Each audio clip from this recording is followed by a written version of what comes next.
Now 99% of the time the NCV is zero. Now people Is have that talked right? about Is it. that There's a right? whole yeah. Yeah. Oh yeah. Okay. Yeah. We don't go out of our way to kill civilians. I think kind of the Israeli mindset is, yeah, Based. Like, Really? there's not a lot we can do. And look, the other deal is that the mother of a dead Palestinian kid doesn't vote, but the mother of a dead IDF soldier does. Ladies and gentlemen, welcome to the Off Limits podcast. I'm very excited. We got Ryan McBeth, who was an intelligence analyst, might still be, software architect, cybersecurity guy, YouTube sensation who talks about military intelligence and disinformation topics. You spent 20 years as an anti-armor and heavy weapons infantryman. I mean, a patriot, 2 overseas deployments. And, you've also got a large humidifier and a couple things that I appreciate about you, not just your military service, but the fact that you smoke cigarettes and you drink whiskey in a world where the new false god is longevity. You can live forever. Make sure you do nothing that's fun. Eat things that you want to spit out. Freeze yourself in a cold plunge and then go right into a sauna at 4 a.m. because that's what Mark Wahlberg et al. Does. And there you are, spitting truth. Angel's Envy is a great whiskey. And by the way, people should know. I'm going to try to finish off this bottle. I'm not going to get drunk on your show. I ate an entire loaf of bread before I came on the show. I didn't do that intentionally because I was going to be drinking. I just do that every day. But Good man. I also take Ozempic before I eat the bread. So I actually, when you're on Ozempic, you're supposed to exercise as well. I think they should make the Ozempic auto-injector 30 pounds. That way you get some exercise in. If you I'm can't right lift with you. it, you go to the doctor. Yeah. Go, oh, you haven't been exercising, have you? Yeah, I can't lift the Ozempic. Yep, like a shake weight. I love that. Exactly. And by the way, when it comes to bread, I would remind people who are anti-bread, Europe was built on bread. You know who ate bread? I don't know, guys like Einstein and Shakespeare and Copernicus and Galileo and all the other people that gave you the modern world we are in right now. So. Yeah, I know you're going to be in Florida at the Dana Improv, I think on the 24th. Yes. Do you ever eat Cuban bread when you go down to Florida? I do. I by the way, I'm glad you mentioned. So Dana Improv, May 24, 25, 26, I will be at the Dania Improv. I can't wait in Florida, right basically outside of Miami or in Miami. Yes, and then Liberty Township, June 7th, Cincinnati. So outside Cincinnati at the Funny Bone. Anyway, sorry. Yes. Now, having said all that, I love Cuban bread. I love Cuban culture. I love Cuban coffee. I love Cuban sandwiches. I love I love all things Cuba. All of it. I have a fantasy of being a professional salsa dancer, but I don't have the hair, and I don't tan easily. I burn. We lose it as we get older. I'm losing some hair as well, and yes, I'm trying to fight it, and yes, that's okay. A losing battle. I'm in love with your brain. The first thing I want to say is Ryan, like you really, as I watch this, my question to you really is, how do you get your information? Because there's so much misinformation out there, and I don't know who to trust. And, I don't even know a lot of mainstream media I don't even know if they're journalists. They tend to be activists. And it's very, very difficult to not, people are getting paid to amplify their monologue, to amplify their point of view because it plays to their side that pays their bills. And when I listen to you, you really seem to have figured out a way to cut through all the bullshit. So can you give us an idea of when we're looking for, what's really going on? Where do we look? That's an excellent question. Now, I think the one reason I have so much information is that I have no life, but I love my job. Yeah, and I work between 13 and 16 hours a day. Wow. Just doing research. I still work. I work for a private intelligence company called Velocity. So like if you're, let's say you want to look at Niger, like, hey, we want to go into Niger. We want to put up cell towers in Niger. People will hire Velocity to take a look at Niger and do an intelligence assessment. It's expensive, but you know what's also expensive? Getting kidnapped. Yeah. Right. So Yeah. it's usually worth it. Right. But I read constantly, and I don't just read the mainstream media, as you might say. I read books about everything from a history of salt to Read that book. I read that biographies of book. famous people. Yeah. So, instead of binge watching TikTok, I am reading stuff. I'm always learning something. I read a lot of professional stuff as well. Now, I can't expect everyone to do that. But the one key takeaway that you should have is that if something ever makes you feel emotional, that's when you need to stop and think and go, hey, am I being manipulated? Mm. Is this the truth? And sometimes a lot of it's just doing some basic research, having this childlike sense of wonder about the world, and just saying like, okay, so there was a thing I just did today about a Patriot missile launcher. So there's this constant Russian narrative that Ukraine is taking NATO weapons that were donated and they are reselling them on the black market. They're selling them to other nations. And Russia needs to push that narrative because Russia is definitely afraid of this NATO equipment. Because Ukraine has a resupply. It's NATO. NATO sends them their old stuff. They shoot it off for them. The NATO countries can write it off and buy new stuff. And it creates jobs and stuff like that within NATO countries. So Russia is definitely afraid of this. And so they have this narrative of Ukraine is selling javelins, Ukraine is selling, and today it was Ukraine sold a transport erector launcher, a TEL, for the Patriot missile system to China, because there was this Patriot missile system riding on the back of a truck. And someone like me, I can look at that system and go, all right, well, this particular system has two sets of tires on the rear road wheels, dual tires. But the Patriot system only has one set of tires. So that's a clue. In the intelligence community, this is what we call a clue. Mm. And then the lights on the back of the trailer, they don't match with what the normal Patriot trailer looks like. And then the canister, the actual cans that contain the missile, it says the word inert, which means a training room. So more than likely, this is either a movie prop that people in China created, or it's China is developing a realistic looking Patriot launcher to perform attacks against during exercises. But the average person who doesn't know what a transport erector launcher looks like or the taillight specifications on one, they can look at that and go, you know what? Why would Ukraine do that? We didn't send them a lot of Patriots. Why would they just sell one? And it's not like a rifle. I wouldn't be surprised if a couple of rifles have gone missing. About 50 weapons a year disappear from the U.S. Army. That happens. But a transport erector launcher, we only gave them like 6 or 8 of them, I believe, and then Germany gave them their own battery. If one of those goes missing, we're going to know. Yeah. Well, what I think one of the things, that's an interesting thing, because when we do give aid, it lands at an airport. We know that Ukraine probably has a whole bunch of nefarious or shadowy players, not warlords, but certainly there seems to be some kind of an organized fiefdom there, where this group controls this section of Ukraine. And is it possible, though, that they do take some of those weapons, put them in their own warehouses, and then they sell them to the highest bidder on the front lines? Is that going on? That is certainly that has been an issue, I believe, in Lviv. Yeah. There's been donated aid. People send aid to Ukraine and it goes to Lviv, and there's people who have it in the warehouse and they're like, yeah, I'll give this to you, give me money. Right. That can happen. I know that has. But we happened. know that. We know that ahead of time. We know that that's kind of the cost of doing business, right? But there's always going to be that petty corruption. Even in the U.S. Army, there's occasionally stuff like that. People try to skim. Look, someone gives you a brick of $2 million and you're told, okay, give this out to the sons of Iraq as their payroll. Yeah.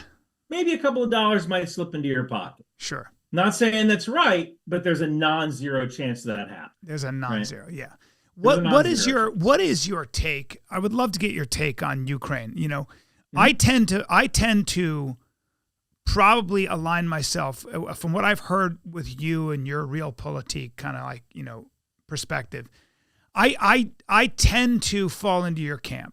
I feel as though we have to defend Ukraine in one way or another.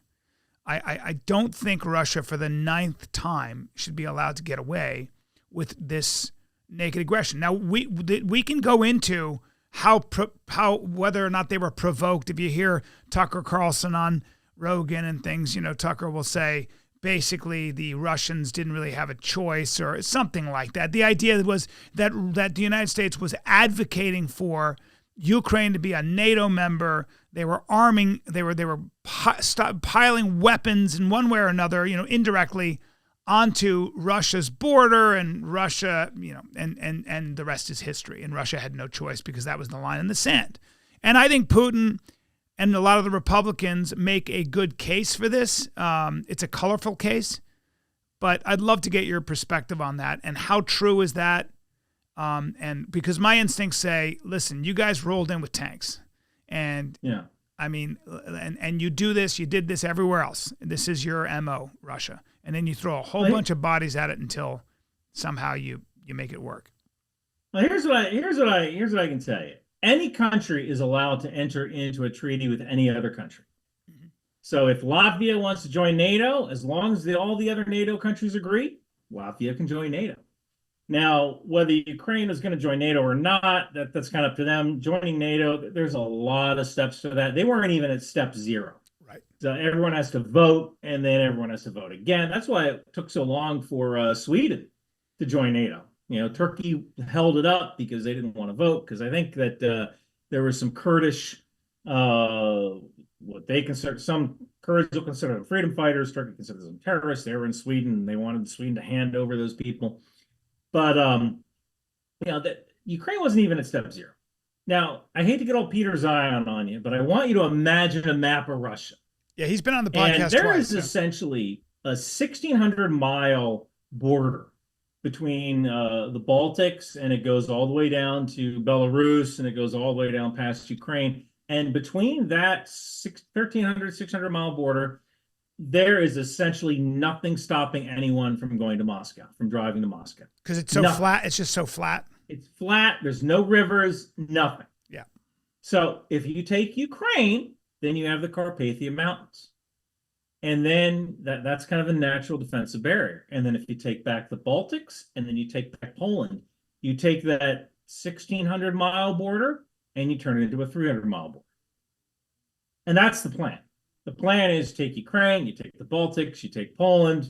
All right. Well, now you have your little 300-mile defensible area. So you think Russia would not stop at Ukraine? You think they would absolutely go into Poland? They have to. They have to.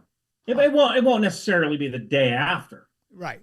But they'll have to refit. But it's on. Poland is on the menu, and the Baltics are on the menu. They have to be. That is the ultimate end game. It's to create that buffer zone between the West and between Ukraine or between Russia. And also, look, Ukraine is not perfect, but it was kind of a budding democracy. And, if you are a dictator, and let's face it, Putin's a dictator, right? If you're an authoritarian leader and you have people in Russia who have relatives in Ukraine, and they're calling them, they're emailing them, and you're talking about how bad it is in Russia. Oh, our freedoms, we can't do this, we can't do that. They just shut this down. But your relatives in Ukraine are like, we have oligarchs here, but we have freedom of speech. Or, we have oligarchs here, but we also have free elections. Well, that's kind of worrisome to have a budding democracy on your southern border when you're trying to maintain an iron grip over your people. So you have to take Ukraine, right? That's interesting. Remember, Ukraine was part of the Soviet Union. Yeah. There were people who went across the border. Absolutely. A lot of trade going on there. How do you think this plays out, and what would you do differently than the Biden administration? Would you give them weaponry that would, because NATO has weapons that can take out the entire Russian army in a long weekend, but that would be or they could do a lot more damage if you gave them newer weaponry. But that feels like a real provocation, right? But what would you do? So when I retired from the military, I was what's called a sergeant first class, and I was also a first sergeant. which I often said that my job, I was the drive-through Burger King manager. And if the lieutenant of the platoon was the Burger King manager, I ran the drive-through. Mm-hmm. The drive-through manager, if the lieutenant, if the Burger King manager has to go home because his kid is sick, yeah, the drive-through manager can close the store. Sure. Right. But I was never like some high-ranking general or anything like that. I'm really good out to 5 kilometers. After 5 kilometers, so I don't know if I would necessarily rely on me for strategic advice. That you got Peter Zion for that, and he's great at it. I'm really good at talking about weapons. Now, in my case, one missed opportunity might have been, now, since I just gave you that disclaimer, now I'm going to tell you the things I would do. Yeah. Good. So one kind of disclaimer here is we probably should have created a no-fly zone. NATO should have created a no-fly zone at the start of the war and said, you know what? If you put any bombs or planes up in this no-fly zone, we're going to shoot them down. People call that an escalation, but we don't need us to escalate. Russia kind of does that naturally. So I'm always reminded. I'm surprised that we still do we still not have a no-fly zone over Ukraine? Yeah, Russia they launch weapons in there with impunity. Wow, with impunity. Okay. Some of them get shot down, but some of them fall on Kyiv. Some of them fall on Kharkiv. Some of them fall on power plants. Some of them fall on pizza places. So we probably should have established a no-fly zone. What we could probably do right now that would probably be helpful is give Ukraine as many Bradley ODS variants, Operation Desert Storm variants that we can possibly give them. That would be another option. And since the National Guard is now getting the M1A3 Bradleys, because the Army's getting the M1A4 Bradley, which Bradley is an infantry fighting vehicle.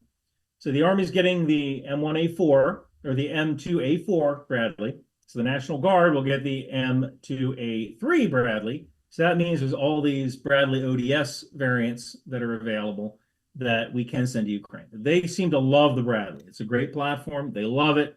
Give them as many as possible.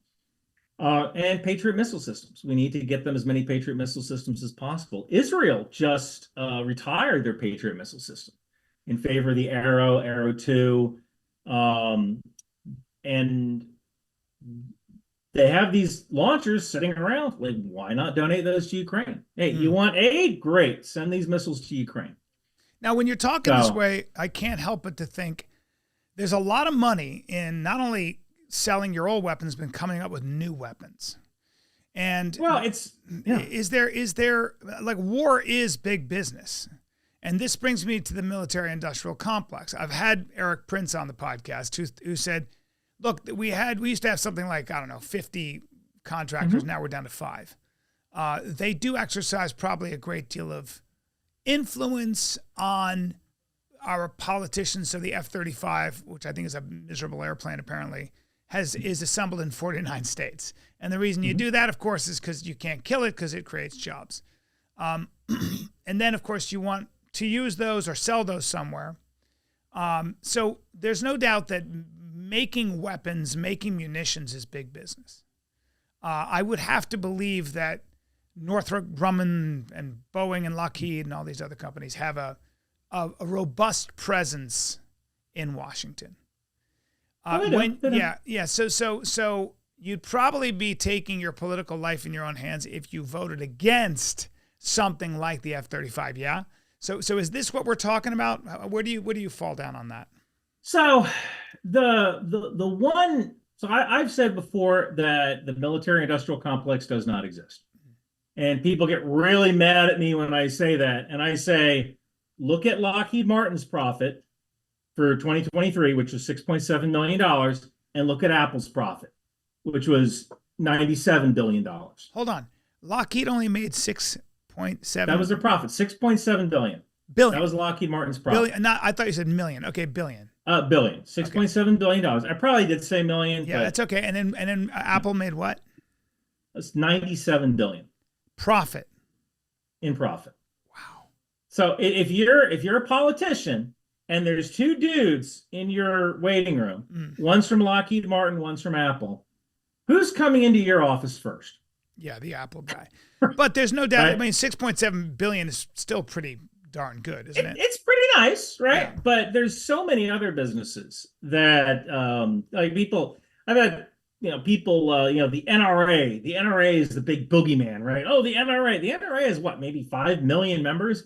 I bet the NRA, National Realtors Association, probably has more members than the NRA, National Rifle Association. Yeah, right? I love hearing this. I love because the NRA really, it's more ideological, isn't it? It's more like yeah. That's so where, yeah. So the real cost savings when it comes to sending weapons to Ukraine is disposal.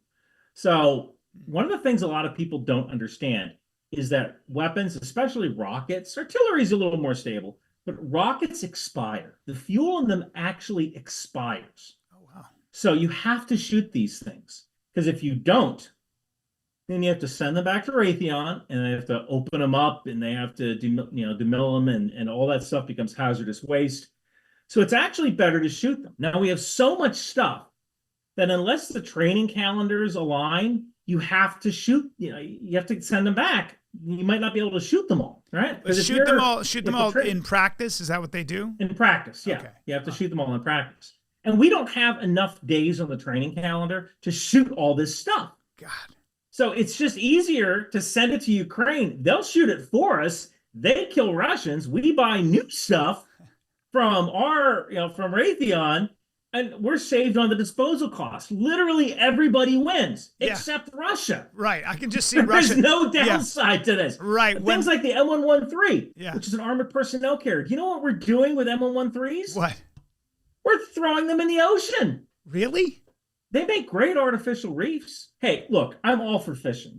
Me too. You can take a look at I think New Jersey, they dumped M60 tanks, old M60 tanks and M113 armored personnel carriers in the ocean. They got to drain them of all the fluids and clean them and all that. And they just dump them in the ocean, and it becomes an artificial reef, and you can scuba dive there in a couple of years. And that's great. Yeah. I like fish. Yeah. But let's give them to Ukraine.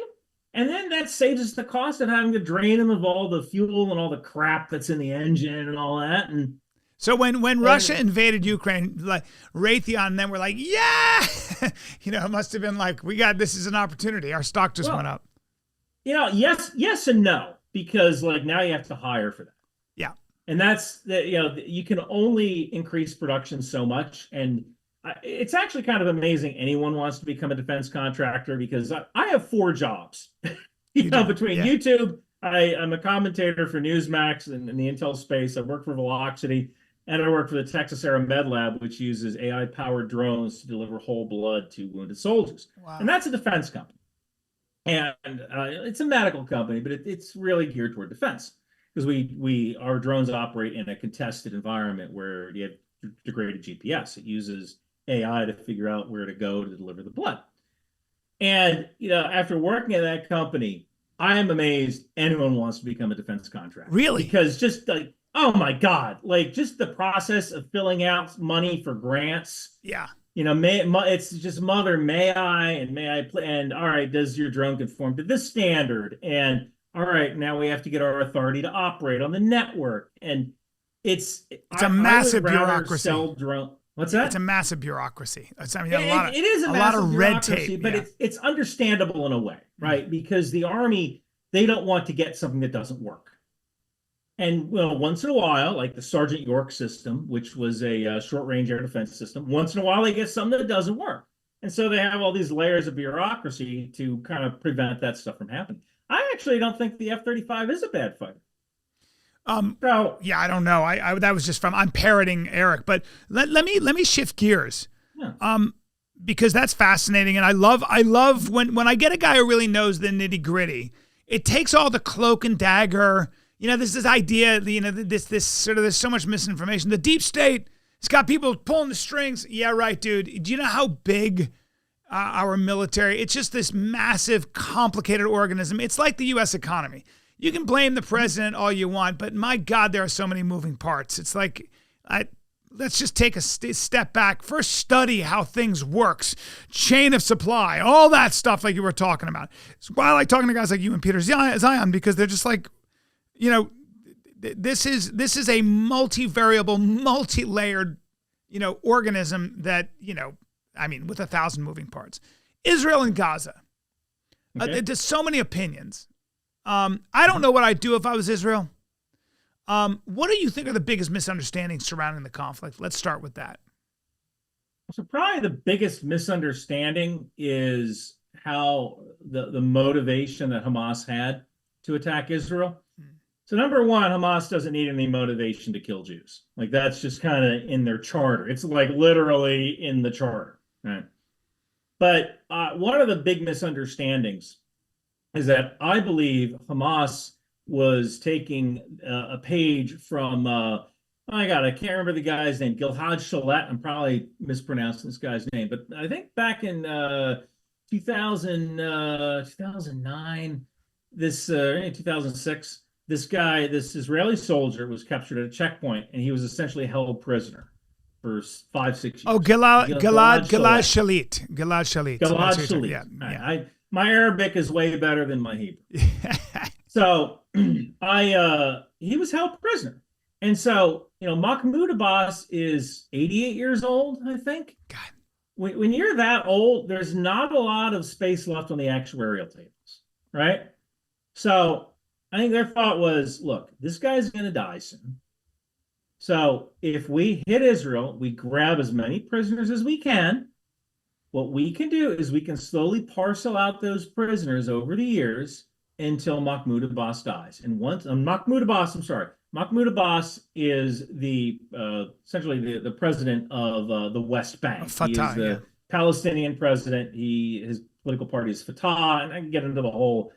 Back in 2006, Hamas won an election in Gaza and just murdered everybody in Fatah over the course of a week. Did they really? So, is that what they did? Yeah. Oh, yeah. Yeah, it was called the Battle of Gaza. Wow, I didn't know that. When Hamas won that election in 2005, 2006, Hamas just straight up murdered. They were throwing people off buildings and stuff. They just straight up murdered everyone in Fatah. Jesus. And they became the ruling party of Gaza, and so they're just they were brutal. They were brutal right off the bat. Oh yeah. They only got one speed, man. Wow. They only got one speed. Yeah. So Hamas is brutal right off the bat. So I think their logic was, we're going to grab a bunch of prisoners, we're going to hold them prisoner, and Israel's going to try to do these surgical strikes and raids, and maybe once in a while they'll get a couple of prisoners, maybe once in a while they'll destroy a whole building, and we can put that up on the internet, right? And then when Mahmoud Abbas dies, we can say to Israel, we will give you back every single prisoner. You make us the ruling party in the West Bank. And then they take over the West Bank. Wow. So I think that was their idea. Now, what happened was Hamas thought, all right, we're going to get this counterinsurgency campaign from Israel over the next couple of years. Coin, we call it. Coin. They're gonna mow some Israel grass. took a sledgehammer and hit them in the freaking face. Yes. And said, oh no, baby, we're doing LSCO. We're doing a large-scale combat operation. Right. And they rolled into Gaza with a freaking steamroller and just straight up tapping dudes. So you think initially this was Hamas's way of taking over power, essentially crippling Fatah and taking over the West Bank. So it was more about that. It makes the most sense. Because it makes the most sense. Because what's the end game? Tell me the end game. Well, the end game. What's the end game? The end game, I suppose, or maybe this was a side effect. The idea was to provoke an overreaction by Israel that was so visible and brutal, where you're pulling children out of rubble and things like that, that you turn at least half the United States and the entire world against Israel in sympathy of Palestinians, and of course Hamas, their quote-unquote freedom fighters, which is exactly what's happened. So do you think then that when they came in and did all these brutal things, and I don't know, you never know what exactly they did, but all I know is they certainly raped and shot entire families, from what I understand. Right? The initial I covered. If you look at my Substack, because I can't show this on YouTube. Okay. If you look at GoToRyanMcBeth.substack.com, you know what? I'll give you access to it for free. I'll give you. No, I'll pay. Let me pay for it because I want to support you, and I think I appreciate that. But it's you're too important to not support. So let me support you, and everybody should support you. If you really want to learn stuff, go to Ryan's Substack, because what can you give us the Substack again? RyanMcBeth.substack.com. Yeah. Okay. And there I actually go over some of the imagery. And one of the things that I actually went over was an op order, an operations order. And I can speak a little Arabic. I can't read it as well as I used to. And so I actually had some help with actually Palestinian and some guys from the UAE who helped me translate some of these documents. And this op order, this operations order, was captured off of a colonel of a Hamas colonel that was killed. And reading this operations order, it had Iran's fingerprints all over it. And they had all these tactics down to the squad level. They had radio frequencies. They had an SOI, single operation instructions. It was really amazing seeing this and how, all right, this is what's going to happen. We're going to capture these dudes. Oh, and that was actually the other thing, the other reason I tend to believe that Israel or that Hamas wanted to capture people, and this was supposed to be an operation that would result in counterinsurgency.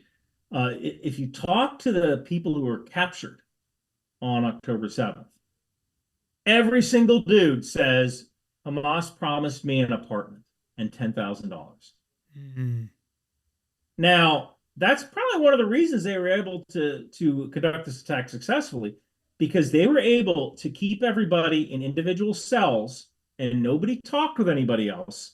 Because, if you're talking to someone else outside of your cell and you're like, hey, they offered me $10,000 in an apartment. They offered you $10,000 in an apartment too? Yep. Well, yeah, if these guys, if their intention was, let's get Israel to give us a sledgehammer to the face, why were they promising people $10,000 in an apartment? What apartment? Here's a bunch of rubble. Here's your apartment. Yeah. Right? Like that's not going to happen, right? Yeah. I forgot your original question. My original question was the largest misunderstanding surrounding the conflict. That was the original question. I mean, look, but you already kind of answered it. You're right. You answered it. I didn't really. Yeah. I never considered that Hamas's initial plan was to get rid of Fatah, and my guess is they had no idea. Is it possible that the actual military Hamas, the trained military Hamas people, were not as interested in committing these atrocities? They were rather interested in getting hostages, and the atrocities were committed by the other Palestinians that came in as this mob. What is it? For pleasure, right? Yeah. You don't have to give these dudes a reason to kill Jews. Of course not. Some of these dudes, they were coming upon, I saw the footage of, they were coming upon Arab Israelis who were like, oh, I'm Muslim. Did they kill them or did they not? Why do you work for him? I'm going to shoot you anyway, right? Oh, man. So you want to cause that chaos. Yeah. Because don't forget, while you're causing the chaos, while you're shooting up, God, I hope this isn't going to go on YouTube. You're going to get demonetized. Really? Really? Yeah. Oh, yeah. Why? Because you can't talk about it. While you're shooting up villages, that's where the IDF is going to go. That's where the police are going to go. They're going to go toward the sound of the gunfire. They're going to move toward the sound of chaos, right? You want to move toward the sound of chaos. So while you have these people fighting these holding actions who are doing the dip, who are dying in place, right? Do the dip. While they're doing the dip, you're getting prisoners back out over the border. Now, there were some people who came over the border afterwards. They're like, look, the border fence is open. Let's go grab an air conditioner. Let's go grab some tires. Right? There were, if your wife is like, it's hot. Like, you're going across the border and you're going to grab an air conditioner from an IDF settlement or from an Israeli settlement. Sure. Right? And I wouldn't be surprised if some other elements, Islamic Jihad there's 10 different anti-Israeli elements inside the Gaza Strip. Islamic Jihad is one of them. I wouldn't be surprised if they went through the border fence as well, or just some criminal gangs. One of my biggest fears is that criminal gangs and other anti-Israeli elements, anti-Israeli militia, are fighting Hamas and grabbing hostages. Jeez. Because they want something to bargain with, because they see the writing on the wall. They don't want that sledgehammer to their face. And so they want to get out of jail free card. Yeah, I would love to get into the tactics of this, because they would you have done, I'm not going to ask you if you would have done this differently, but because you're not an Israeli.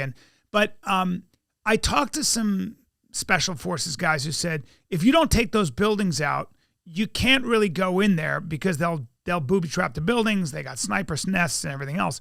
I don't know. I don't want to get, but mainly they're dropping these 2,000-pound bombs. They're using human shields. They've got tunnels. It's got to be very, very difficult to, quote unquote, root out Hamas. And when you root out Hamas, how do you know you're not creating a whole new desperate group of people that are going to, they literally, unless for me it would be like, okay, we're going to reduce this place to rubble and then we're going to rebuild it a la the Marshall Plan. And we're going to give the Palestinians something to lose, right? Like we're going to actually rebuild this place, make sure we flood those tunnels so you can never go back in there and figure out a way to be better than Hamas was at ruling this place. Good luck with all that. But do you have any idea of what their plan is and why they're prosecuting the war this way? I have no idea. Okay. It's not how we would have done things. I can tell you that the way Israel is doing things is not necessarily the way the U.S. government would have done stuff. In what sense? They have a very high. Israel tries to prevent civilian casualties.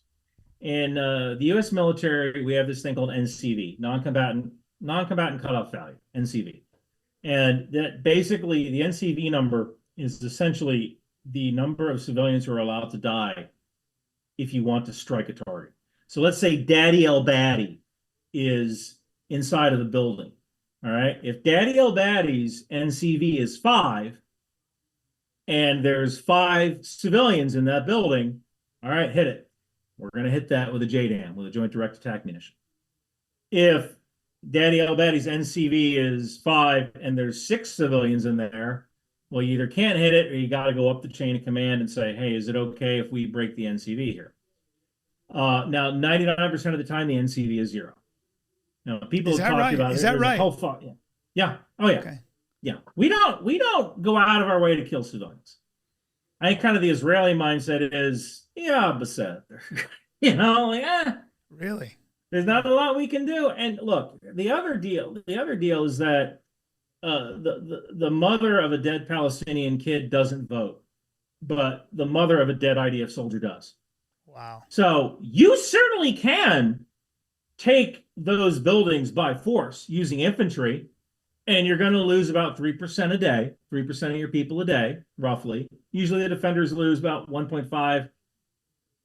Attackers lose about 3% per day in urban combat. So you're going to lose about 3% per day. Or just drop a bomb on it. Yeah. What are they going to do? Hate us more? Yeah. They already hate us, right? So that's. I think that it just doesn't seem. I would also have to say that Israel would have to say, we've reduced this place to rubble. That doesn't do them any favors on the international scene, and certainly not even in this country. It's the first time I have seen in my lifetime, and I lived in the Middle East for 8 years of my life. I grew up, around. I lived in Lebanon and Saudi Arabia, but I grew up around Palestinians and love the culture, love the people, the Palestinian people, the Lebanese people. شوية. وأنت you speak well? I talk like an Egyptian, which is better than walking. Yeah, like my mother speaks like one. My mother speaks very good, very good Egyptian Arabic because she studied it for years in Saudi Arabia, but.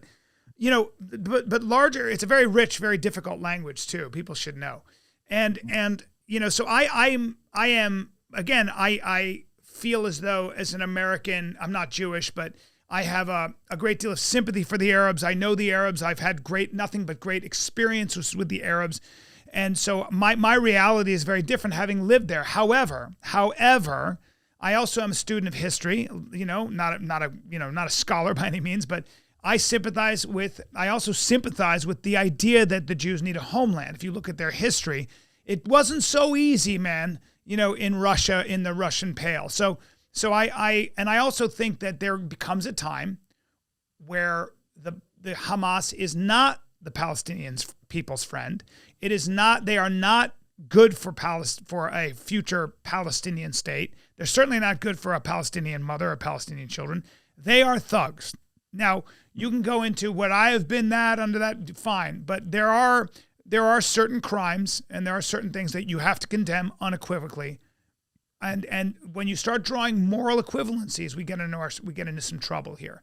But that's the game, isn't it? The game is where is the moral equivalency? Is there one? Those are the questions, which we'll leave because we could talk about that all day, and it turns into, for a lot of people, you just go to Piers Morgan if you want to watch a shouting match, But I'm just interested in, how does this play out for Israel? I mean, it does seem like this is not, they have to go into Rafah. They have to figure out a way to take out all these military-aged men, I guess. That's what they want to do. They want to crush Gaza. Do you think they have a plan for what to do afterwards? They just can't. No. They don't. They don't. I don't think they had a plan to begin with, which is kind of crazy. Now, there probably is some kind of op plan that they pulled off the shelf. They dusted, this is the sound of music, right? They dusted the op plan off and were like, okay, this is what we're going to do. But I think that in a lot of ways, they're kind of in survival mode right now. Yeah. Like, how do we punish the people who did this thing to us? I think the ultimate plan is, ideally, they take Rafah and they look at all the squirters coming out of Rafah, all of the people who, the militants who are leaving the town. Where are they going to go? They're going to go north to Khan Yunis. And as they're going north to Khan Yunis, they get signals intelligence on these guys, or they watch these guys. They're not going to hit them with drones just yet. They're going to see where these guys go to ground. And that's where the remaining tunnels are. Oh, and so there as these, because a lot of it's women, elderly, children who are leaving, but there are and also, that's why they told them to get out. Right. Now, ideally, what Israel kind of should have done was, as they're going in, they start building camps, they start building hospitals, they start building schools, clear, hold, build, which is an American strategy that pretty much worked in Iraq. Not so much Afghanistan, but worked pretty well in Iraq. And another thing that, again, should have, right? If look, man, while we're dreaming, I want a pony. One of the things I've advocated for is a Sons of Palestine. And one of the things Israel should have done was they should have taken people who have no criminal record. They got their biometrics and their facial recognition. They got all that. Take people who are Palestinian, who don't have a history of violence, and say, hey, you want to be part of the new Palestine? We're going to give you a 2-week course. We're going to teach you how to use a rifle. And you're going to work side by side with the Israelis, clearing buildings, rooting out Hamas. The civilians know where all the bunkers are. That's the only way an insurgency can kind of operate. Like, remember a couple of months ago, we told Iran essentially that we're going to bomb some of their bases in Syria as a revenge attack. And we used 2 B-1 bombers, and people said, why did we telegraph that? Well, we did it for a couple of reasons, because now, like, Daddy El-Badi has to start making phone calls like, yo, I need to move this stuff. Is your warehouse open? So there's that. And then the other thing is that the people who are surrounding those warehouses, they know what's in those warehouses. So they start leaving. Like, whoa, America's going to bomb here. I'm leaving. So you start seeing people leave. You're like, oh, there's a warehouse right there that we didn't know about. There you go. That's why you do that stuff, right? Yeah. So the civilians know where all this stuff is. So if I call it the Sons of Palestine, or you call it the Tahrir militia, we arm the Palestinian people who want a new Palestine, who hate Hamas. We arm those people. We have them fight. Some of those dudes are going to get killed. And the ones who survive, they become the cadre of a new government for Palestine when all this is over with. And then we start the rebuilding process. That place can be a paradise. It could be, look, they're right next to Israel. They get water from Israel. They get power from Israel. They get internet from Israel. They get their cell phone service, a portion of it, from Israel. And they got a lot of good engineers. These guys are making rockets out of sugar. Well, let's get them working for Apple. Well, I agree with you. I agree with you. But what was life like? You hear this thing, it's an open-air prison so densely populated. Weren't the Israelis and the Egyptians, for that matter, barricading them into this sort of like place where there's no future, and it was terrible conditions? Because I've heard that the Israelis gave them 2 hours of water a day, 2 hours of electricity a day, restricted all kinds of stuff. Is this true? Is this not true? I don't know if that's true before the invasion. I know they kind of had a deal, like, so the West Bank, not the West Bank, Gaza has one power plant They also have, some people have solar on their houses. And when it comes to water, some of their infrastructure isn't the greatest. So Israel does provide some water, but there's actually a good portion of private businesses that provide well water. Okay. So like every day you go and you get well water from this dude, and that's kind of like a business opportunity there. But from a theoretical standpoint, like they're in a great position. I mean, you look at countries in Africa that barely have any power. Well, they're right next to Israel that has power. Yeah. And I know when I lived in Egypt, there were solar panels everywhere. Yeah. So you can kind of generate some of your own power there. If you had to guess, how does this play out? If you had to guess, it probably lasts another 8 weeks or so. Israel will take Rafah. I know the president, President Biden said, all right, we're not going to send any more weapons to Israel. That's some 4D chess he was playing right there. Yeah. Because he gets to say, we're not going to send any weapons. Israel has the weapons they need. Yeah, and he just wants that. He wants that Michigan vote is what he wants. Yeah, it's for Michigan voters. It's just a way of saying to Michigan voters, well, I stopped the weapons. Please vote for me. Right. So that's a way of doing that. Israel's going to conduct the operation anyway. It'll probably take another 4 to 8 weeks, maybe. And then I don't know. Ideally, you have a coalition of Arab governments that come in with a peacekeeping force, and they set up there, and they provide security, and they start training Iraqi police. They start training police again to provide security. I hope it's a positive. I hope it's a positive for these people. I hope it's a net positive for. Ultimately, I hope these women and children and the elderly and the people that have nothing to do with this. I just hope that they can live with some dignity. It's got to be beyond. Nothing stops a bullet like a job. Nothing stops a bullet like a job. That should be. Nothing stops a bullet like a job. Yeah. Like why? Look, I looked if you go onto my Substack when I analyzed some of the footage from October 7th, like one of the things I noticed was that some of these dudes they didn't have first aid kits or water because they intend to become a shaheed. This was a one-way trip. Wow. Now the guys who were grabbing people, they had water, they had first aid kits. Wow. But they were so that's an indicator in the intelligence community. All right, this guy's don't have first aid kits. They had no intention of coming back. This is an indicator. Right. But one of the things that I went over was I found I had an LES, a leave and earnings statement, payroll statement from this colonel who was this Hamas colonel that was killed. And like the guy had 2 kids because it says it on the earnings statement for dependents because his health care, he has a wife and 2 kids, and the health care was getting taken out of his paycheck for his wife and kids. Why does the guy do that? Well, it's a job. Yeah, it's a job. Right? It's a job. Even you look at Lebanon, you get 12% unemployment right now in Lebanon. You lived in Lebanon. Yep. 12% unemployment. Well, hey, look, Hezbollah is hiring. That's right. That's right. Why not? That's right. What I'm trying to think of economically that is one of the biggest issues. I mean, you have Hamas, you can get a job as doing something as innocent as running packages or doing clerical work, and you have a business card that says Hamas. Yeah. When we were in Iraq, Iraq's unemployment, I believe at one point it was 35%, 33%, 35%. And, you could be a very pious man, a good Muslim, a family man, but you don't have a job. And your wife is like, our kids are hungry, do something. Of course. And then someone from the Mahdi army comes to you, or Jamal Salmiya, they come to you and say, like, dude, I'll give you $5 to dig a hole in the road. And that's what's so tragic. Doesn't matter how moral you are. You're just like, you know what? It's so tragic. I don't know what's going in this hole. I'm just digging a hole. And you get then smoked. we see a dude digging a hole. What do? We put a hellfire missile through his brain. And that's what's so tragic. It's like, why did it take Nothing the stops IDF a bullet like a job? Why did it take the IDF so long to get to these people? Like, why? And when I was in Israel, I was there about 9 months ago. Everybody had a gun. I mean, you saw guns everywhere.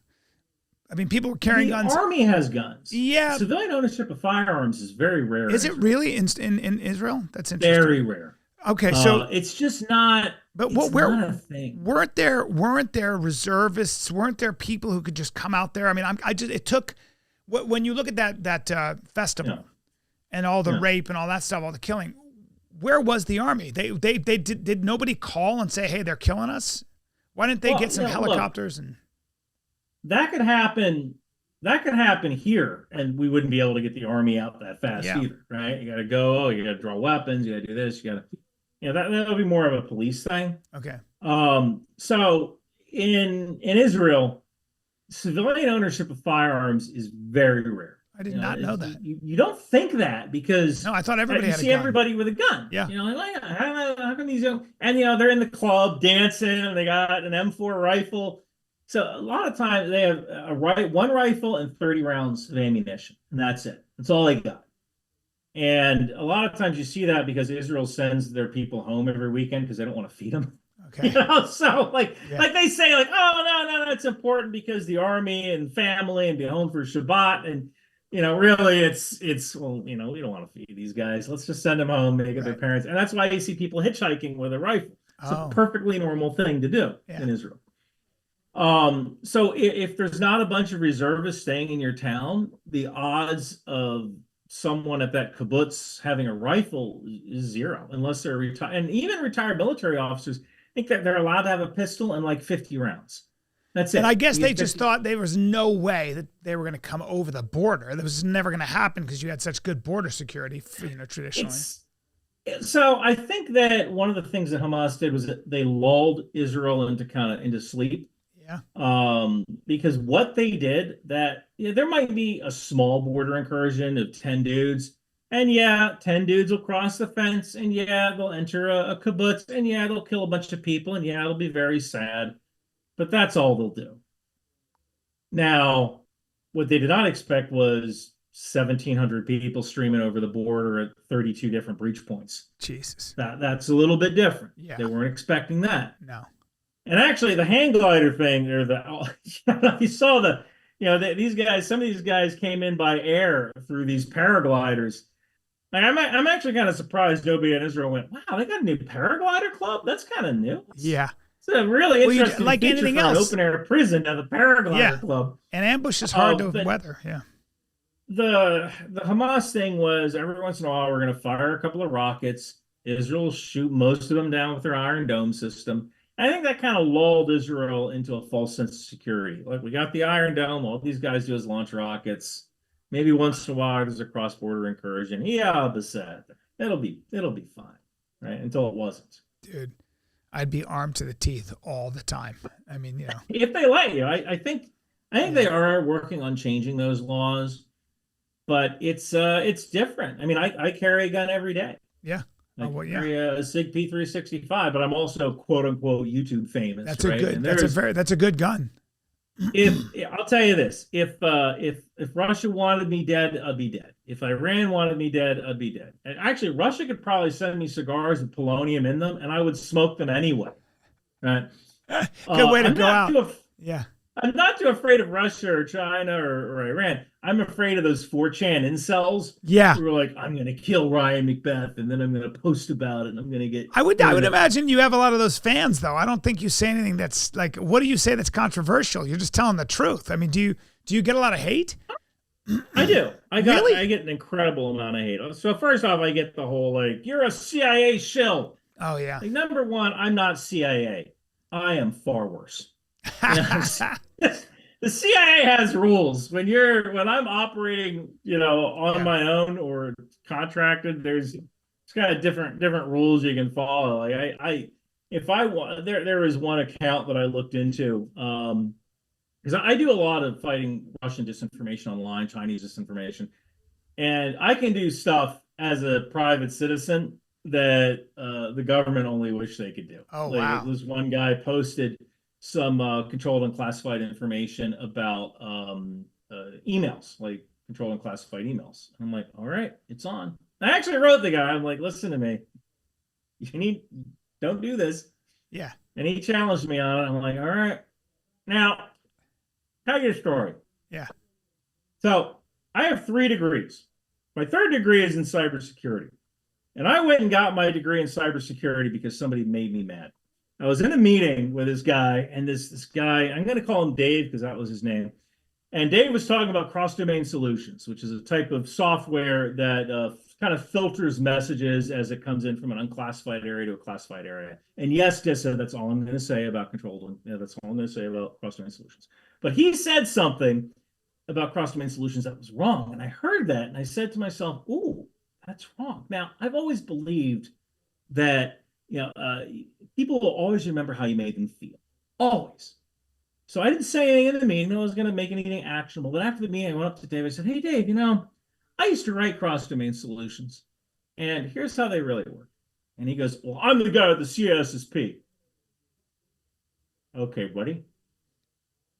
Watch this. So I went back to college.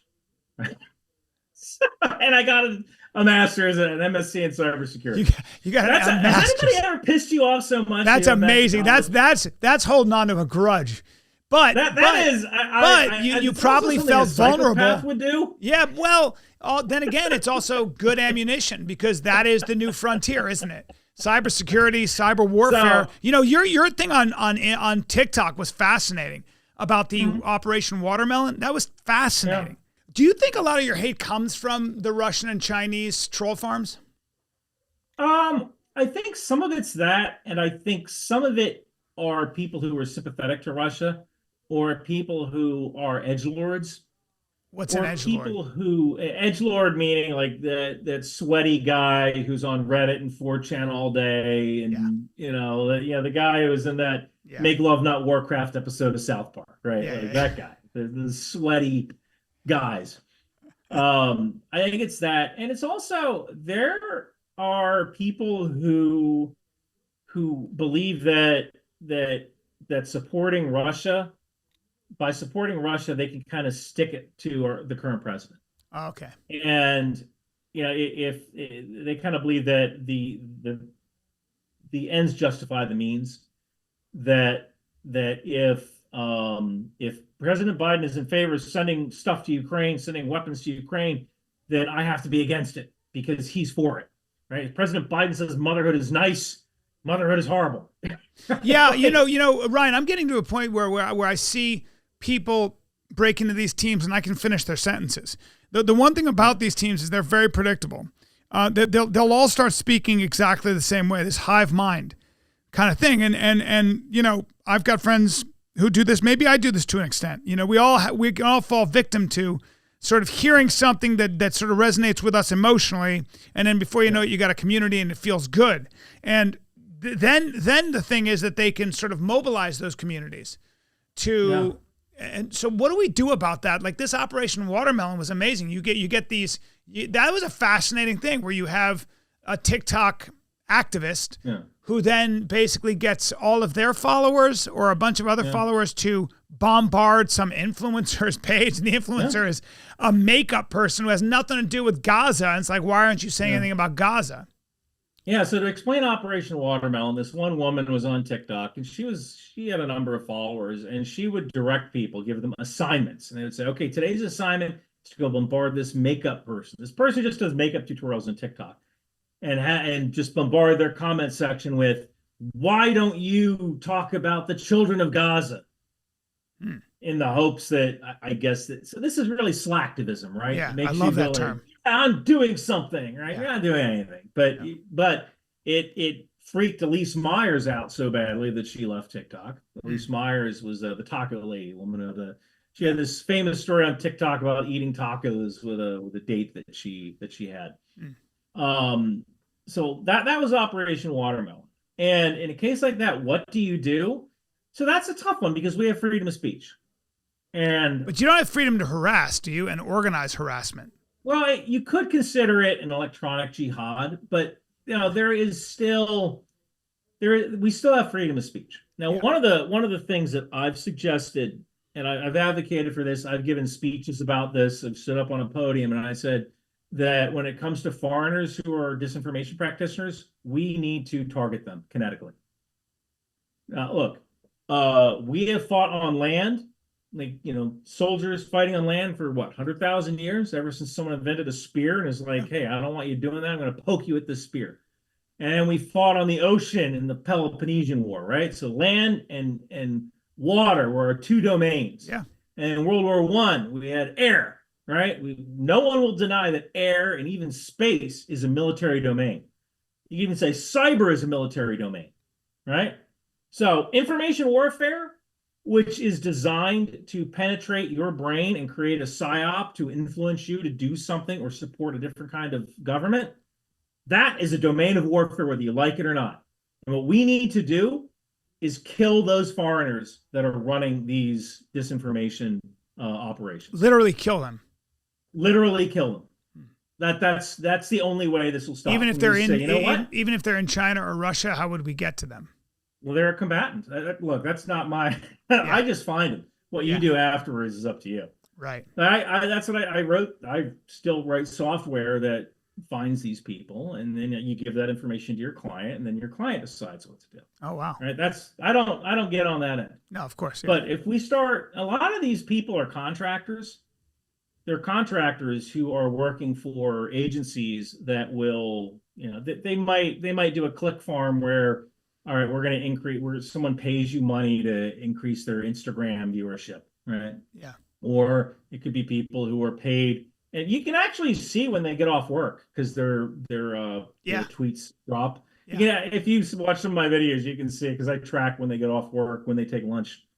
But you can, my belief is that, look, they are acting as combatants, and they might not have a weapon, but you know who else doesn't have a weapon? Everybody in a military command center.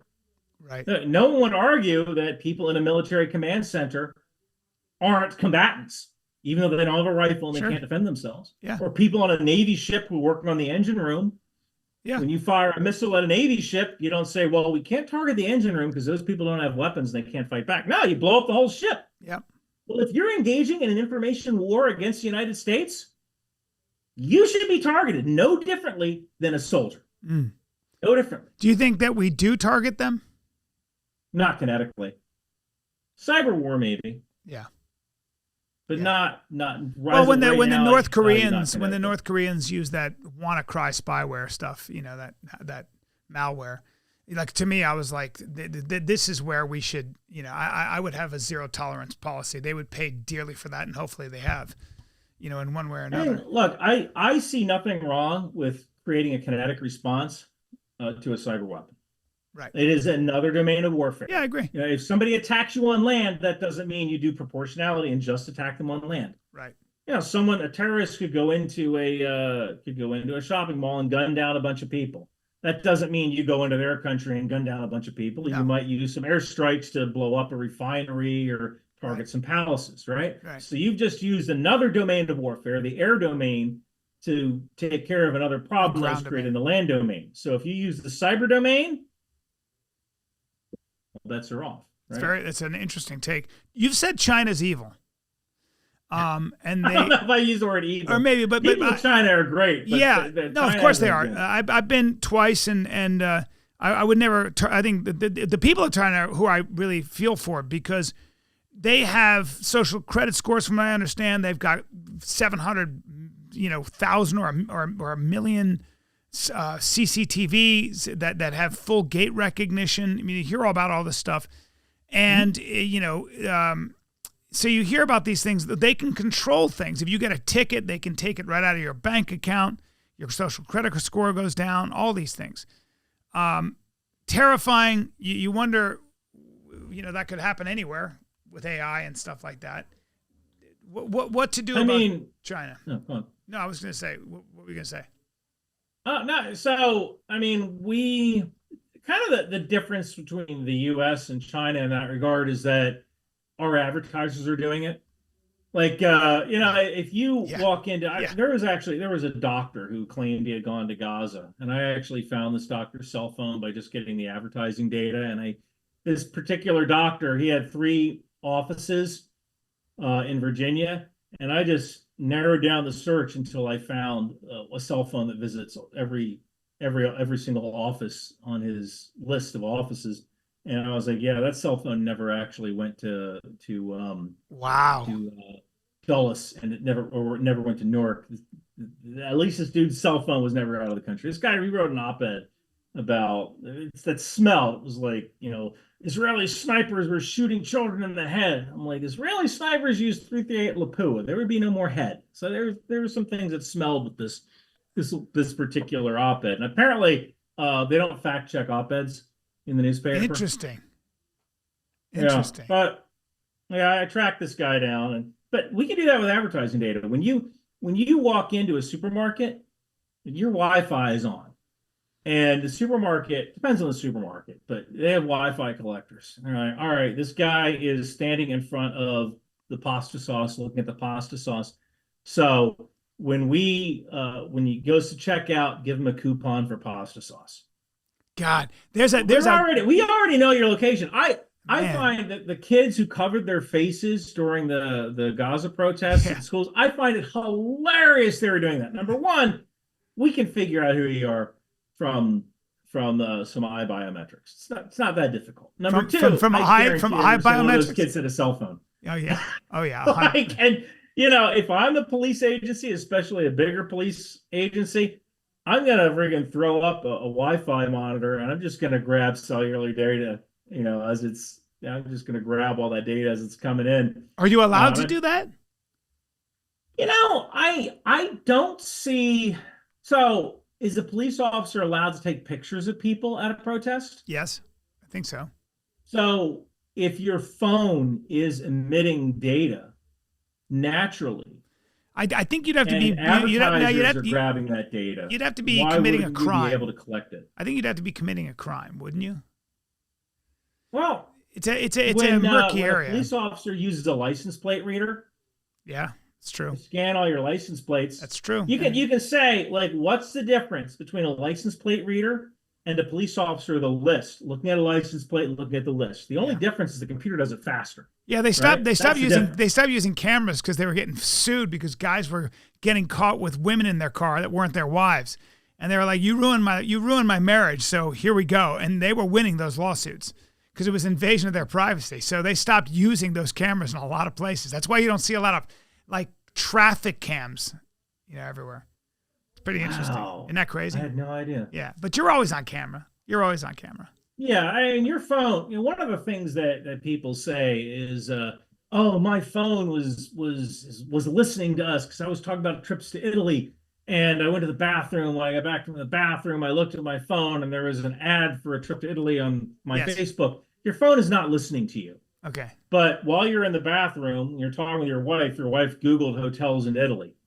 And because its cell phone is associated with your cell phone based on your Wi-Fi. Interesting. That's how. Okay. That's how that information. But they can.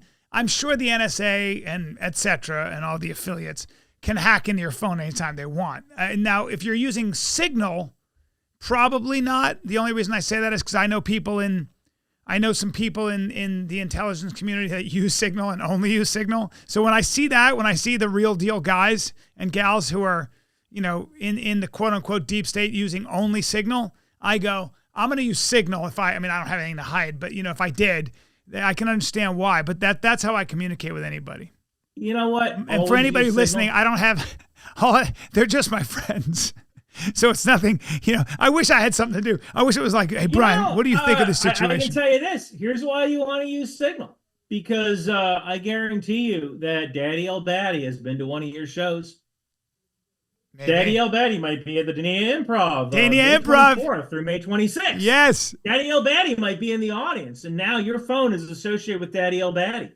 Because you were in the same location at the same time. Damn. So then if you text one of your friends like, yeah, man, my show is the bomb, right? Yeah. This guy, he was in the same area with Daddy El Batty and he said the word bomb. Yeah, don't send that in the clear. Use Signal. Wow. Absolutely. Because the whole audience is going to say the show is the bomb. Come on, Miami. I bring heat. Thursday, Friday, Saturday.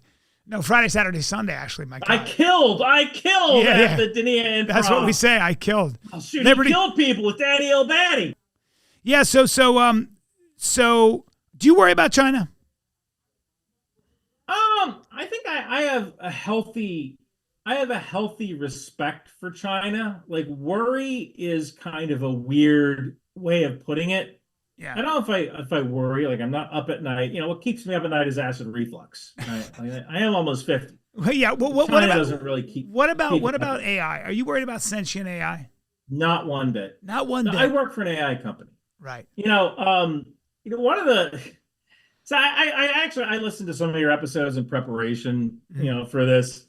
And I was thinking about was one I knew you were going to ask me a question about AI, and I am not worried about AI one bit. Like I am not worried about AI rising up and killing us. I write software that involves AI. I work for the Texas Aero Med Lab. We use AI to go someplace. And I know like some people are worried that we're going to have this general AI that can think like a human. And my answer to that is always, why the hell would you want something to think like a human? We got like what 7 billion of them. Mm. We got 7 billion. Why would you put any effort into an AI that thinks like a human? We already have those. They're called humans, Mm. right? But it's always been AI is just a tool that can do things better, and it's not necessarily intelligent. Like, all right, what's 17 divided into 4,000? Yeah. All right, yeah. So you don't know, but if I gave you some time, you could do some long division, or you would change a 17 to a 20 Sure. and 20 into 4,000, and that, right? But let's use a calculator. If I let you use a calculator would figure it out like that. Mm-hmm. Is the calculator smarter than you? No. No. Yeah. Exactly. It's a That's tool. all AI is a tool. It can cause some mischief it can cause mischief when it comes to video and misinformation. I mean, I had to call Rogan. There was a thing about Rogan breaking down the Jake Paul Tyson fight with all these new rules, and I was like, I don't know if that's true. And I text Rogan. I go, "Is this you or AI?" And he goes, "AI." And that's like one of my that's how good it was. I was like, that's crazy. Dangerous. Yeah. But I'm not too worried about AI attacking us or anything like that. Well, we're going to be using AI to combat AI, probably, is my guess. We'll all have our own AI. Yeah, I see that. I mean, there are ways of detecting different kinds of how images are generated. And one of the main things is what's called data Well, I've been advocate of this. I had a YouTube video, which really nobody watched, but people really should have, where I gave 5 ways of actually combating disinformation online. And one of those was creating data provenance, meaning when someone uploads a new image, we record where that image is and we put that on a blockchain or something. Now, we can actually create what are called vector maps, which a vector map is really like a mathematical description of the picture. Like if I were you to look at you right now, I would say, 50-year-old man in a green long sleeve shirt leaning on a desk, water bottle on the desk, bookshelf in the background with a painting, and a black screen behind him. That would be my physical description of the picture. Now, if I put some text on your picture, it would still be pretty much the same description. So the vector map of you leaning like that on your desk isn't all that different than the vector map of you leaning on your desk with some text below you. Right? So that's how we do like Google reverse image search. We go, okay, this is how we find similar images. So one of the things we could do is data provenance. Now, if someone has an AI of Joe Rogan saying something strange, which that could happen, right? Joe Rogan is known for occasionally saying things that are a little off the wall, but what's the data provenance of that? Who actually posted that online? What is the first instance of that information being posted? Right? So if we can kind of figure that out, and that person posting that is a reliable source, okay, now that's then you might want to listen to it. But if it's some account that doesn't have a face and they have 3 sirens on their little thing, breaking news, Joe Rogan says he's gonna do the rules for the whatever fight, Dana White, Jake Paul, Mike Tyson. Yeah. If he says that, if there's some Twitter guy with 10,000 followers and that's where it originated from, that might be AI. So what's the data provenance? And if you can kind of figure out the data provenance, then that helps really cut down on misinformation. It's been a great podcast, dude. I mean, it's we're done? No, I keep mean, going. no. I'm happy to. Do we have any other questions? Because I love this. I mean, look, you're This is like crack cocaine for me. It's you the know, best. Like Your channel is so valuable because it just gives us all. I want to get you in here in person. That's what I really want to do as well. Absolutely, as long as I can smoke. Yeah, and how of course you can. How often do you do what you're doing? It feels like it takes a lot of time to actually do your videos. It's just so I work great. between 13 and 16 hours a day. Yeah. And that's no lie, because I'm either doing stuff for the Aeromed Lab, I might have a Newsmax appearance, so that's like 15 minutes worth of time. I just got to get on there and say, well, Iran has 2,000 of these missiles. That's really all I do. Like, I get crap for going on Newsmax. Like, I thought you're not political. I'm like, dude, they don't ask me anything political. They ask me about, like, what kind of bomb is Israel using? This kind of bomb. Oh, thank you, Ryan. You know, like. Well, I think you're so you can get into politics if you want, and it just becomes one opinion after another. But when I like talking to guys like you and Zion, because I'm getting perspective from, maybe it's strategic, tactical, and measurable. You know, there are just certain realities on the ground. You can say whatever you want, and you can have your talking points, which politicians have to do and have. But then we get into logistics. Then we get into reality on the ground, and that's what I think is where the truth is. You find it's a little bit like the difference between talking about fighting and getting into a ring and act. Like, you can learn all the martial arts you want until you get in a ring when somebody's trying to hit you with all their strength and you're trying to hit them with all their strength. You don't know if it works. You only know if it works is if you apply it to level at the speed of life, at the speed of combat. And you know, that's kind of why I like the way you talk. It's because it's grounded in sort of that measurable reality, in that objective reality. And I think without that, and this is one of the reasons that everybody seems to have an opinion, not based on thought or measurements, but based on attitudes. That's why I love your slacktivist. You're coining it as slacktivism, because it's. I didn't make that up. Someone else made that up. Well, whatever. It's a big problem. It's a real problem. We've got it in media. We've got it in social media. I don't know what we do about it. I guess it gets far more unmanageable before it gets manageable. And maybe people are smarter. I think most people know that they're being fooled. My worry is nobody is oriented around a singular truth. And so nobody, like, if I make an argument for something and I even dare to quote CNN or MSNBC or any of those people, I've already lost the argument when it comes to somebody who's over on the other side, and vice versa, right? Oh, you're talking about Fox News, So that's a bit of a worry. And maybe that's the fault of all these different media companies, because, again, they're speaking to their echo chamber. Yeah. I mean, you have to have a shtick, right? Like, what's your shtick? Yeah. And I think that an organization like Newsmax, who I work for, they tend to go after conservatives, right? Mm-hmm. Or if you're MSNBC, you tend to go after that liberal market. There's very little cross-pollination. I think that once you kind of capture that market, you have to feed them harder and harder stuff. It's almost like a drug dealer, right? Like, I gave you this bit of information, I'm going to give you a little bit more. I'm going to kind of feed that interest you have, because as soon as I stop giving you that interest, you're going to go someplace else that is going to give you that interest that I kind of seeded. Yeah. Right. Yes. I got a heck of a lot of hate for. I debunked this one guy who, and the truth wasn't that much better. I don't know if you watched my video about the politician in New Hampshire who called young women ripe and fertile. Yeah, I didn't see her. I didn't see her. All right, so there was a guy who posted on Twitter who.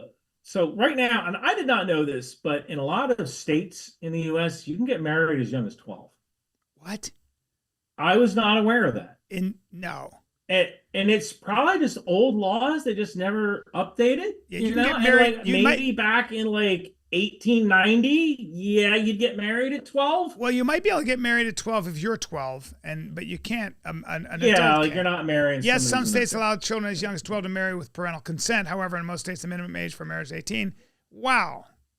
Yeah. Wow. So I didn't know that. So apparently, Jesus. in Missouri, there's a law that they're debating it right now in their house in their state legislature to raise the marrying age from 16 to 18. And this one particular Missouri rep said, look, if there's two people who are in love with each other and they're 16 and 17, why not let them get married? Yep. Right? Why is the government interfering with that? Fair. All right. I mean, probably doesn't happen a lot, right? I don't know any 16-year-olds who want to get married, but for that one, all right, whatever, right? Like, it actually probably doesn't happen at all. But there was another guy in New Hampshire who was debating the same thing, or another Republican in New Hampshire who said, are you worried that increasing the marriage age to 18 will make these ripe, fertile women go and have abortions? And what this one particular Twitter guy did before he blocked me, which that was really cute. I have the Twitter API. See you soon, buddy. But what this guy did was he took kind of that guy was captured on video. The guy from New Hampshire was captured on video. It was retweeted by a Democratic New Hampshire legislator, which was in turn retweeted by Shannon Watts, who is the president of this organization called Moms Demand Action. And I had to look into that because, Moms Demand Action, sign me up, right? But no, apparently it's an anti-gun organization, right? Right. So apparently Shannon Watts tweeted out that video. Now, this particular guy who was talking about Missouri is attached to Shannon Watts. He's a follower of Shannon Watts. So I think he took her video that she posted and said that this Missouri legislator is upset that he can't marry 12-year-old girls. And that's a lie, right? That's a lie. Yeah. And I went and I got the date of provenance and I figured out, all right, how did this happen? And using software, this company that I do occasional work for them, they're called Cyabra. They're a social media threat detection company. I use their software. I tracked this guy down. I took down all this guy's tweets. Wow. Analyze this guy. Oh yeah, you're like anonymous, dude. I'm worse than the CIA. You're like anonymous. Jeez. So I grabbed all this info and I did a video about this guy and I recreated step by step exactly how this happened. Damn, that's amazing. And I actually think the reason the guy and it's really weird, like when someone says like ripe and fertile, that's a really that's got you actually had to think that. Yeah, it's a charged. Yeah. Like I don't know how you did that. Because somehow that had to pass whatever filter. This is only the 7th time in my life where I've said those two words, ripe and fertile. Right. The first 4 when I made the video. It sounds biblical. It's probably in the Bible somewhere. Oh, I haven't gone into it yet, but I actually had someone write me and they said that it's actually in New Hampshire's law that they actually when women are about to give birth, they call it the ripening or something. And it, right. Maryland has a law about defrauding an innkeeper. Who the hell says you defrauded it's been me on the books since 1780, right? Yeah. So I think that this guy might have just been quoting from the law that was written in when was Maine founded or New Hampshire? I don't know. Probably people there in the 1700s, right? You're getting me thinking. Why don't I ever hear about the dark web anymore? I used to always hear about the dark web and all the stuff people would go. I've never been on the dark web, but apparently you can get drugs and prostitutes. Yeah, I don't know. That's actually a really good question. Does it exist? It could just be that social media took over. Oh, really? There's a limited amount of bandwidth. Is the dark web still alive and well? You can just use Tor. Yeah, you use the Onion router and go on the dark web. But I would imagine that there's a lot of issues now with monitoring because now there have been so many people exposed on the dark web that right. You don't really know. Well, there's a lot of pornography. There's a lot of child pornography and terrible stuff like that, I think, right? Was that what it was originally when you think of that? I think a lot of it was was like the Silk Road. That was one example where you could anonymously buy things like drugs or guns Right. with Bitcoin. Okay. Right. I've never really gotten into that. I say there's actually, they don't call it that word anymore. They use like something exploitive materials. I can't remember the exact term for it, but that's a whole separate thing for fighting. And actually, the FBI and their Innocent Images program, they have an entire field of computer science devoted to things like finding hotel rooms. Like they can take a picture from these exploitive pictures, and they use their software to go, okay, this was taken in a Hampton Inn because these are the chairs that are used at a Hampton Inn. These are so even if there's no data provenance, there's no metadata for that particular image, they can go, okay, well, here's an image that exploits a minor. Yeah. But the bedspread is indicative of a Hampton Inn, so let's go to we think that this, the Hampton Inn had a refresh in this year, so we think this bedspread came from this particular place. Let's go to that Hampton Inn in this place. Let's go to all the Hampton Inns and see when okay, here's an image of a guy walking in with a minor. Exactly. Right. And now you got the FBI is on that. They they know what they're doing. Good. Well, listen, Ryan, this has been awesome, man. I appreciate it, and I really, I'd love to do this again. And hopefully we can stay in touch because I just love having somebody like you around that can set me straight when I'm being taken in different directions because it's a real pleasure and kind of a privilege to speak to you because all that work you put in is not for nothing. It's a big deal. Now the Substack, you're at Ryan McBeth Programming. You've got almost 1 million subscribers, which is awesome on YouTube. Your Substack is what again? Because I'm going to be going to RyanMcBeth.substack.com. RyanMcBeth.substack.com.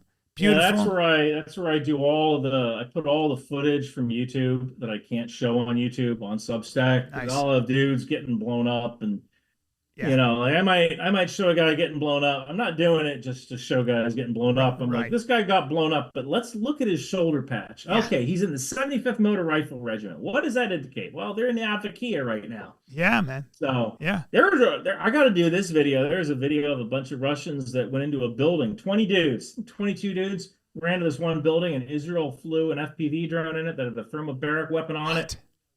Boom. Damn. 22 guys, didn't see any squirters. So that probably meant all those guys are dead, right? Jeez.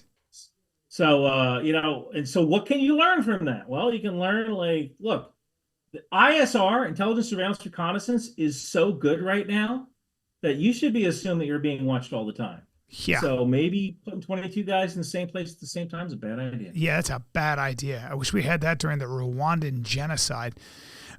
Take out some of those trucks of Hutus, with their machetes. Well, my friend, here's to a safer world. Thank you for shedding light. Dania Improv, once again, Dania Beach, Florida, right outside of Miami, May 24, 25, 26. I'm with Vinny Oshana of the Patrick Bet David podcast. I'll be on the Patrick Bet David podcast May 24th. And then Zany's Nashville, Tennessee, June 14, 15, 16. Come get some of that.